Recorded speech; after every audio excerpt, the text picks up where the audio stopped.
Okay, I cannot believe I'm making this video so soon. It's been probably 2 weeks since my fob died in the Gravity and just refused to do anything, even with the 335 firmware. And I replaced the battery just in case, even though taking the battery out and putting it back in worked and revived the fob, which is on the latest firmware itself as well. But I made sure to replace the battery 3.3 volts, which is the max really that I've seen these batteries have. So brand new fresh battery. It's been 2 weeks.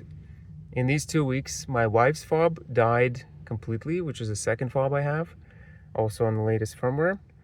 And we also had to replace the battery.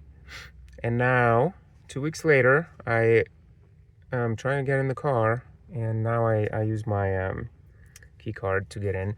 But once again, this thing is dead.